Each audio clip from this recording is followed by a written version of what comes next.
the send-off like? Oh my God, yeah, the send-off. I think at that point people were glad that I was going, because everywhere we went, any pub I went to, because we were well known around Clonmel too. Well, I should say I was well known around Clonmel.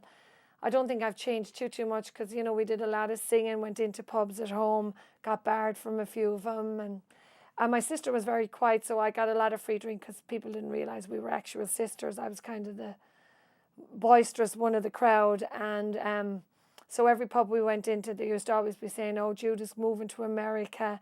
And they used to be always singing, we're the kids in America. So in the finish, the people at Clonmel were like, will she ever go to America now at this point? You know, because it's like, they were wishing me well for I think for weeks.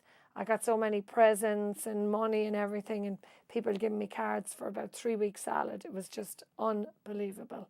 But even to when I do go back, they always say, oh, Jude is home. So it's always kind of nice. We kind of always like funny stories still, you know, to tell about when I was leaving, and everyone was sick and tired of me leaving. And so they were glad to see me go in the finish. So, yeah.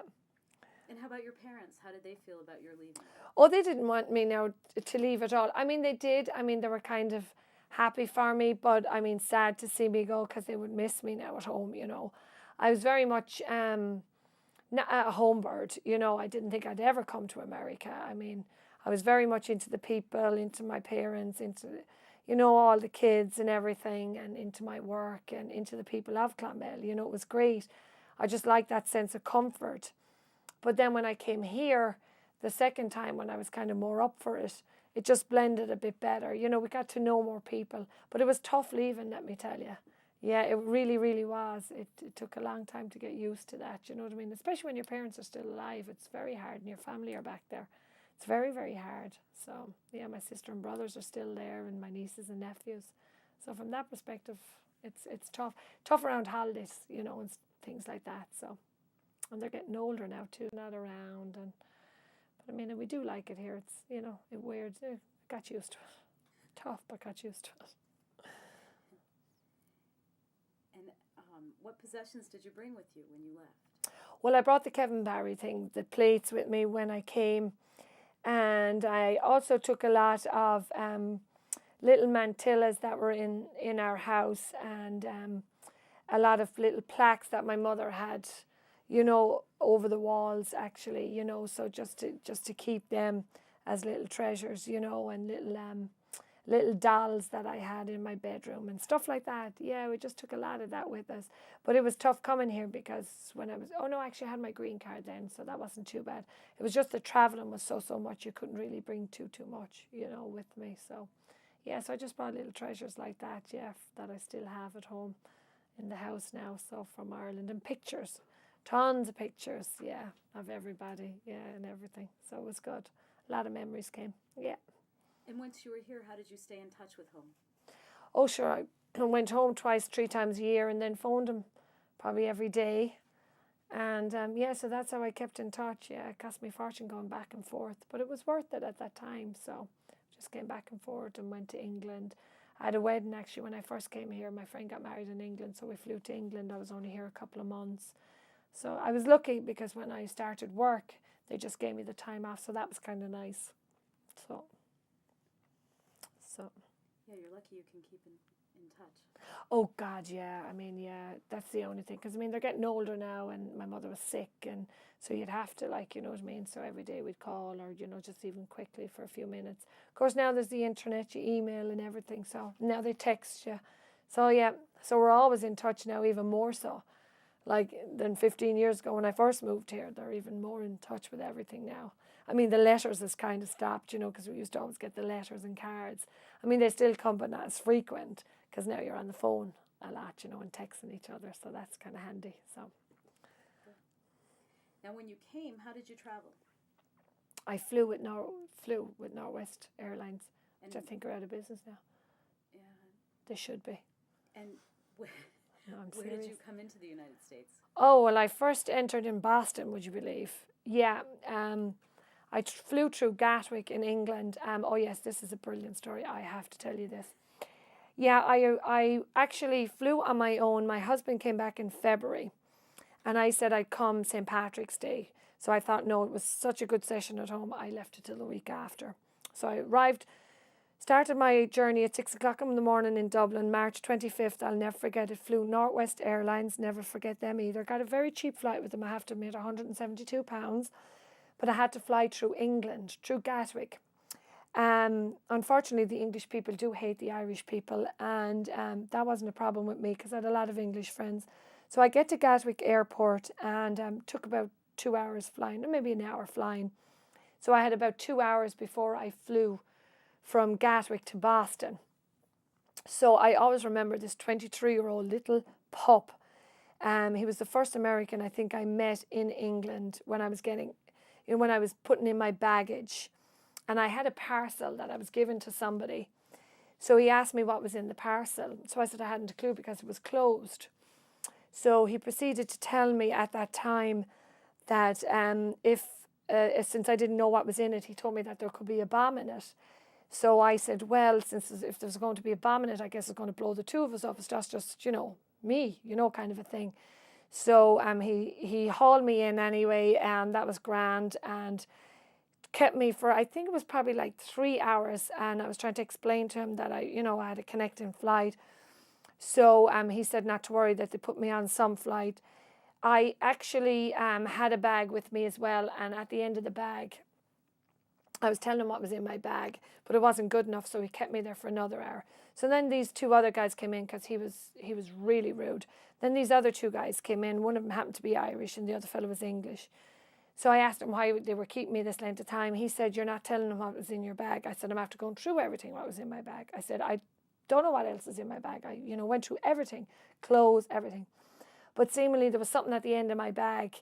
I'll never forget it, there was a box of Ferrero Rochers in the end of my bag that I couldn't tell him.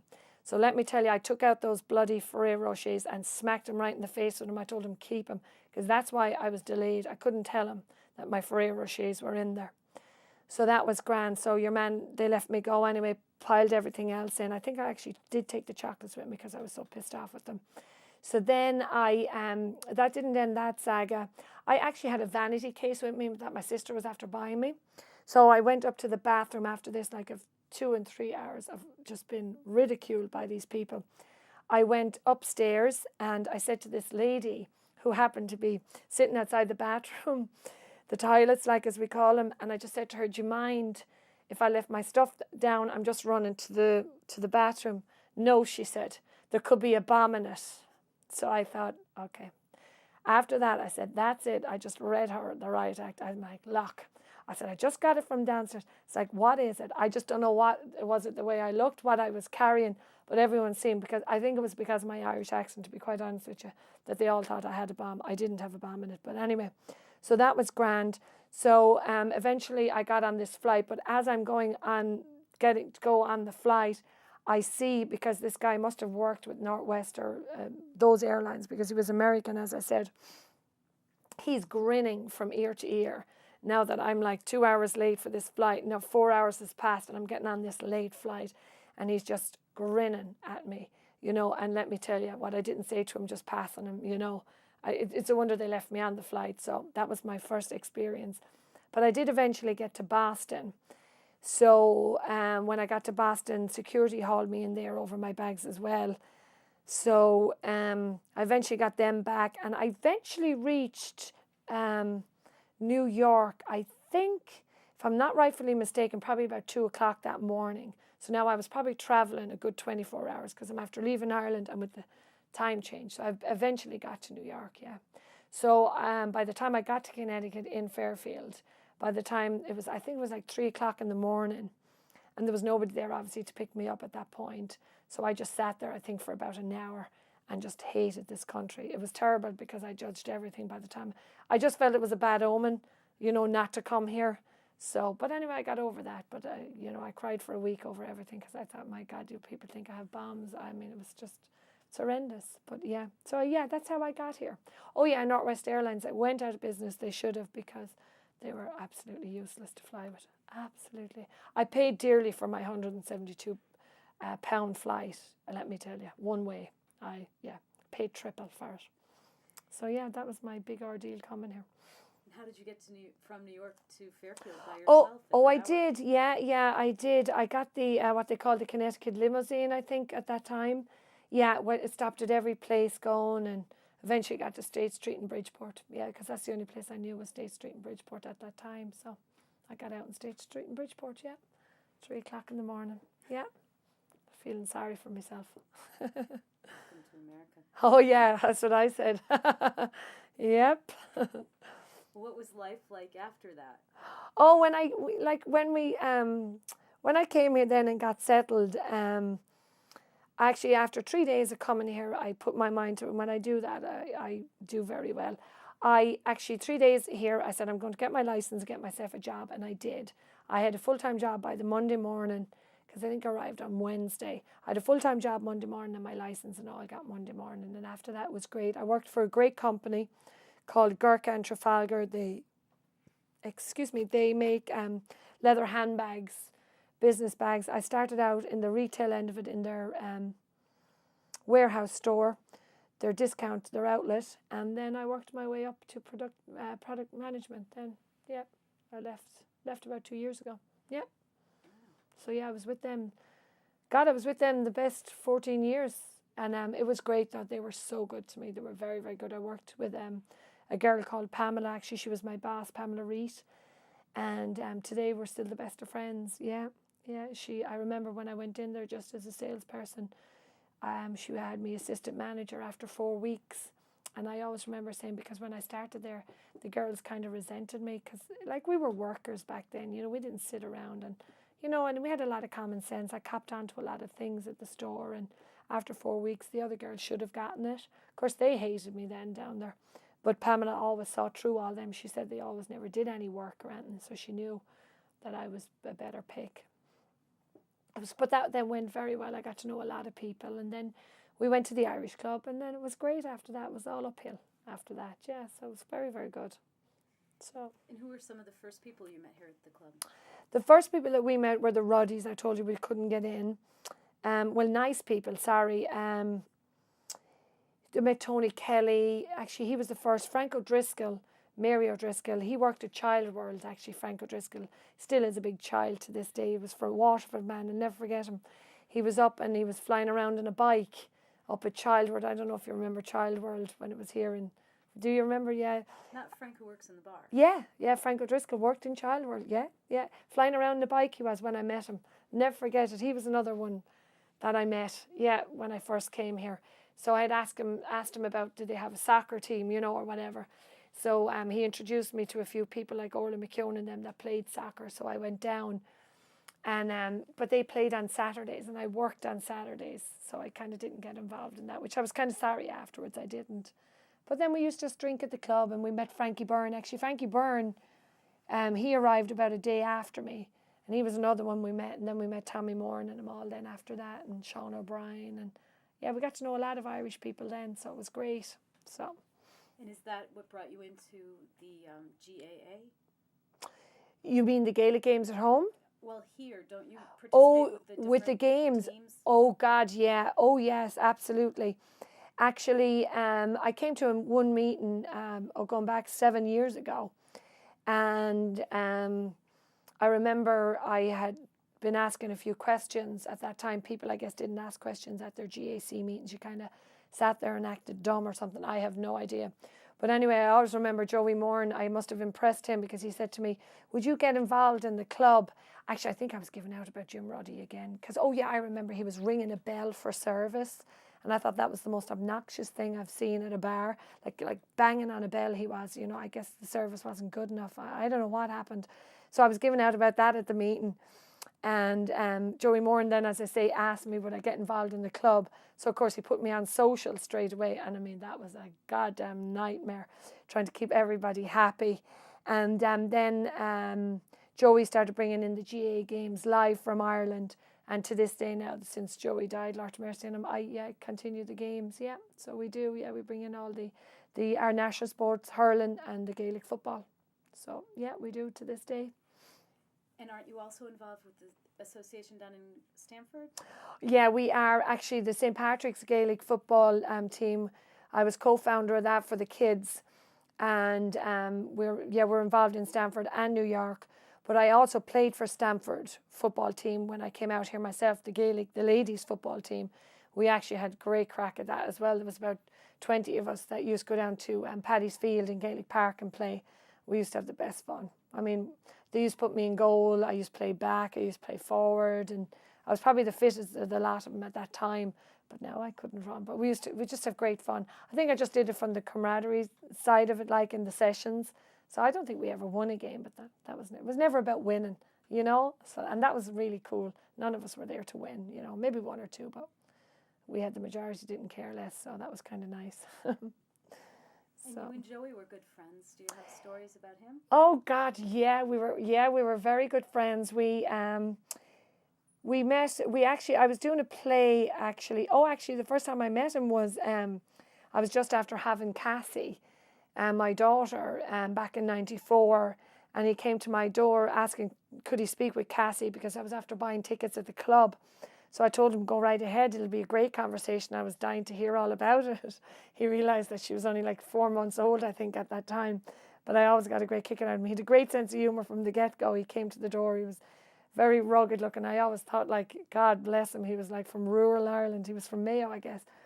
So I got to know him then from that point. And as I say, then when I first went to the meetings, and from then on in, we were just great friends. We always had great chats, and we started up a volleyball team. And every Tuesday night we used to play volleyball for the GAC, have great sessions afterwards. Just sit downstairs and just hear all his stories about when he grew up in Ireland, and we used to be telling our stories. And I mean, I'm always saying to this day, if you got about 20 of us together, you'd make some book. There's no question about it, from all the different stories, and Frank O'Driscoll behind the bar. So, and then we did Madigan's Lock. Joey was involved in that. And then we did the Mummers. That was another year when we went out to where he lived in Newtown, and Peg O'Leary's house and Bailey's. I guess it was a bar out there, and the Blackrock Castle. We just had so much fun. Yeah, it was really good. Yeah. And you performed in Madigan's Lock and the Mummers? I did. Yeah, I performed in Madigan's Lock. I can't even remember my role at that time. I think actually Peg was producer of that. It was just a great play. The camaraderie again. I mean, we used to have just so much laughs when people forgot their lines. And Noel McGovern actually was in it, and Molly was in it. Molly and Diane Grace, I think, were the worst whoever I've seen perform together. They were just. Molly's going to kill me, I know, when she hears, listens to this tape, but that's okay.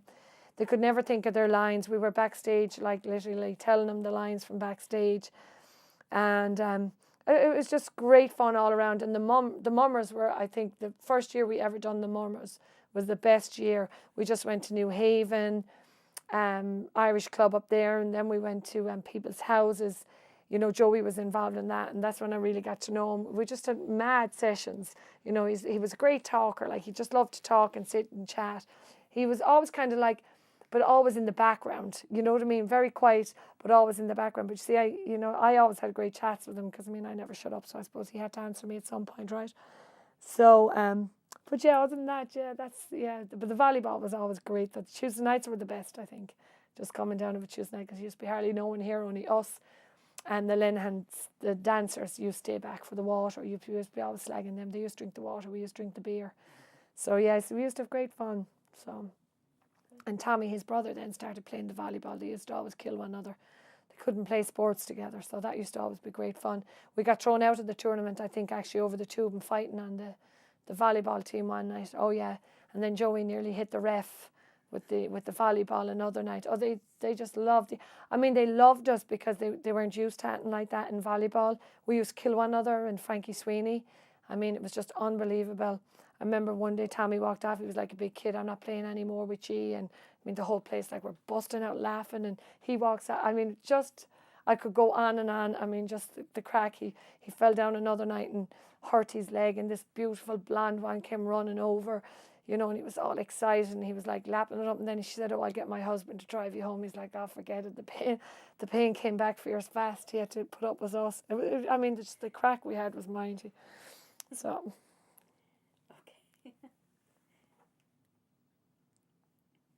Let's see. She's looking through her notes. Well, back to Cassie now. Yeah. Okay. Have you brought her back to Ireland? Oh my God, Cassie comes back all the time with me. She's been back at least once every year, if not twice every year. Yeah, she loves going home. I mean, I shouldn't say home. Cassie is the type, she's an American out and out, and she'll tell you that, which I think is fantastic. She'll always tell you her mother and father are Irish, but she will tell you she's an American. She had it tough when she first went back because of her accent, and they used to make fun of her. Like, because of the way we talk, like we say milk and tomatoes, you say tomatoes and milk and sugar. And so the kids used never leave her alone over that.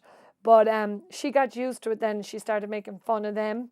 So now that, she's a little older, she gets a better kick out of it now. And they couldn't get over how she'd say mom, like we say mammy and daddy at home. Like, so, but she got used to it. That she loves going home. But, the funny thing is, like, she used to always say to my poor mother, I remember my mother was saying to her one day, oh, we'll miss you. And, she went into bed to her one morning, I'll never forget it, we were leaving. And she said, Nanny, she said, we miss you too, but she said, we have to go home, she said. Like she was explaining to my mother, like that's her home, and she said that she'll always come back, but she said, we miss her so much as well. But my mother drives her mental at home, like with all the Daniel O'Donnell tapes. And my mother is fantastic for the music. She was a beautiful singer. She's got the real old, James Dean tapes. I mean, completely Demise Russo. I mean, tapes you'd never get now. That Dean Martin, Perry Como.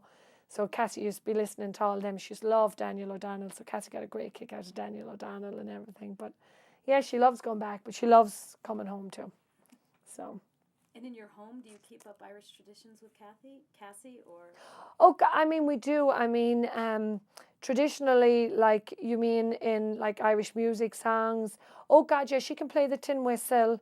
She's very good at her Irish dancing. Actually, she's very, very good at music too. She can make up her own songs and do a lot of that. But I mean, Irish traditions. Yeah, I mean, we go to mass still on Sundays. She has to do that. I mean, she's Catholic. And but we don't force it on her. I mean we're into St. Patrick's Day, and I mean she went to school St. Patrick's Day because she had to dance for everybody. So I mean we don't like have her 100% Irish. She, as I said, is an American, but I mean she knows all about her history. You know what I mean? So it's up to her to utilize it then anyway she would like. We don't force it upon her. You know what I mean? So that's what we do really at home. But I mean she knows about it. Like what we used to eat, what we didn't do, because she'd always say, is that an Irish thing that you do, and she gets a great kick out of the way we talk. Like sometimes which I shouldn't probably say, if I'm giving out to Sean, or I send geez, the will of me arse, like she gets a great kick out of that. Like she said, say that again, like, different things like that she loves to hear, like, so. But other than that, now that's Cassie for you. Let's see. Now, do you still want to go back home to live? We eventually, I think, I will. Sean is very much Americanized. We have property back there, and we do have a house there and everything. I'd like to. Yeah, I still would like to go back. Yeah, eventually, I think we will. I mean, when Cassie now is, going to college and everything and really fend for herself, I think I will. I'd like to retire back home, yeah. Yeah, I really would. And where would you retire in Ireland? In Clonmel. Yeah, in Clonmel, yeah. We just have a house in that just outside Clonmel, so I would, yeah. I would retire there, yeah. What are some of the differences you've noticed when you've gone back to Ireland? Oh my God, there's so... Well, I mean, since we joined the EC, the European community, it's completely different. I mean, Ireland was very much, when we were growing up, we were very, very lucky. It was very quiet and quaint. It was like the quiet man, very quiet, even in the towns. It was very, very safe. You could walk around, and nowadays it's just, it's gone. Not that I don't have a problem, I'm an immigrant myself. Since they opened it up, now that we have completely every nationality there, the drugs, everything there now is like criminal. I mean, it's just, it's hard to believe the way it's gone now.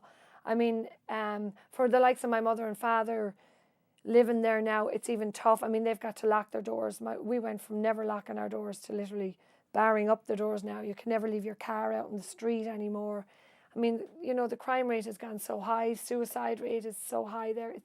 It's sad in some ways, but good that like it opened Ireland to a lot of really like reality what's going on in other different countries.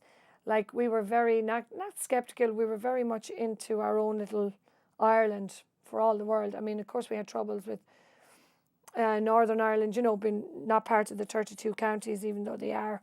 But I mean, that was, you know, then, but now it's just gone so big.